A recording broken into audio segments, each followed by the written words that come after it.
వైవిధ్యానికి care of caves, variety ఈవెంట్లు, వినూత్నమైన థీమ్స్. పూర్తి వివరాలకు చదవండి రేపటి సాక్షి దినపత్రిక. కూటమి ప్రభుత్వం రైతులను నట్టేట ముంచింది. వరద కారణంగా నష్టపోయిన రైతులను ఉదారంగా సాయం అందించాల్సిన ప్రభుత్వం నిబంధనల సాగుతో భారీగా కోతలు విధిస్తోంది. నష్టాన్ని తక్కువగా చూపి చేతులు దులుపుకునేందుకు మొగ్గు చూపుతోంది. కళ్లెదటే కనిపిస్తున్న భారీ నష్టానికి ఆచరణలో ప్రభుత్వ లెక్కలకు అసలు పొంతనే కనిపించటం లేదు. ఇక పరిహారం పేరుతో చంద్రబాబు ప్రభుత్వం తమను గుండె కోతకు గురి చేస్తోందని అన్నదాతలు ఆవేదన వ్యక్తం చేస్తున్నారు. రికార్డు స్థాయిలో కురిసిన వర్షాలకు తోడు కృష్ణా, గోదావరి, నాగావళి, వంశధార నదులకు పోటెత్తిన వరద అన్నదాతల ఆశలను చిదిమేసింది. ప్రభుత్వ నిర్వాహకం వల్ల బుడమేరు, ఏలేరు వాగుల ఉధృతి ఇటు ప్రజలను అటు కొల్లేరు రైతులను నట్టేట ముంచింది. ఇటువంటి కష్టకాలంలో ఉదారంగా ఆదుకోవలసిన ప్రభుత్వం నిబంధనల సాకుతో అడ్డగోలుగా సాయములో కోతలు విధించడంతో రైతులకు కడుపు కోత మిగులుతోంది.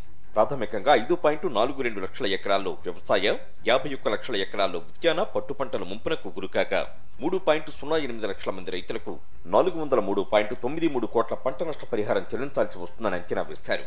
అత్యధికంగా 4.29 లక్షల ఎకరాల్లో వరి పంట ముంపునకు గురికాక 2.16 లక్షల మంది రైతులకు 291.74 కోట్ల పరిహారం చెల్లించాలని అంచనా. వాస్తవానికి కని విని ఎరుకని రీతిలో ఇంతకంటే ఎక్కువ పంట నష్టం జరిగింది. ముంపు నీరు కాస్త తగ్గుముఖం పట్టిన తర్వాత రంగంలోకి దిగిన పంట నష్టం అంచనా బృందాలు క్షేత్రస్థాయి పరిశీలన తర్వాత SRF నిబంధనల మేరకు తుది అంచనాలు రూపొందించాయి. చివరకు 2.88 లక్షల ఎకరాల్లో మాత్రమే వ్యవసాయ పంటలు దెబ్బతిన్నాయని, ఆ మేరకు 1.86 లక్షల మంది రైతులకు 278.49 కోట్లు ఇన్పుట్ సబ్సిడీ చెల్లించాల్సి వస్తుందని లెక్కలు తేల్చాయి. రాష్ట్రంలో ఏ మూలక వెళ్లినా 10 నుంచి 15 రోజుల పాటు వరి పంట ముంపు నీటిలో నాని ఎందుకు పనికిరాకుండా పోయింది. అలాంటిది తుది అంచనాలకు వచ్చేసరికి 2.22 లక్షల ఎకరాల్లోనే వరి పంట నష్టం వాటిల్లిందని లెక్క తేల్చడం విస్మయానికి గురి చేస్తోంది. 222.26 కోట్లు ఇన్పుట్ సబ్సిడీగా చెల్లించాలని లెక్క తేల్చారు. వరి రైతులు ఎకరాకు 30 నుంచి 35 వేల వరకు పెట్టుబడులు కోల్పోయారు. కొంతమేర ముంపు నీరు దిగినప్పటికీ ఎకరాకు 6-7 బస్తాలు కూడా వచ్చే పరిస్థితి లేదు.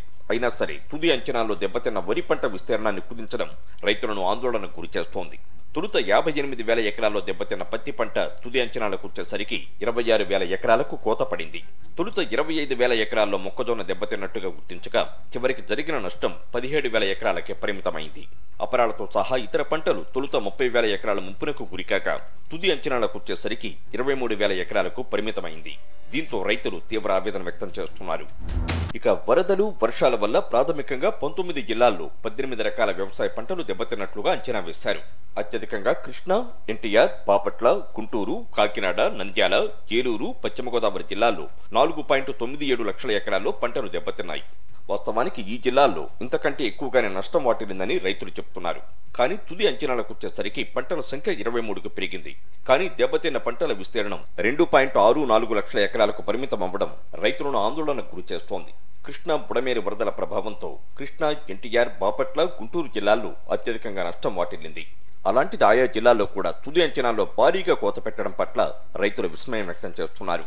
వరి, పత్తి, వేరుశనగ, చెరకు పంటలకు ఎకరాకు 10,000, మొక్కజొన్న, సజ్జలు, మినుములు, పెసలు, కందులు, రాగులు, కొర్రలు, సామలు, నువ్వులు, సోయాబీన్, సన్ఫ్లవర్, ఆముదం, జూట్ పంటలకు ఎకరాకు 6,000 చొప్పున పరిహారం ఇస్తామని గొప్పగా చెప్పుకున్న ప్రభుత్వం ఆచరణకు వచ్చేసరికి అడ్డగోలుగా కోత పెడుతూ అరకొర సాయం ఇస్తామనడం మోసం చేయడమేనని రైతులు ఆవేదన వ్యక్తం చేస్తున్నారు.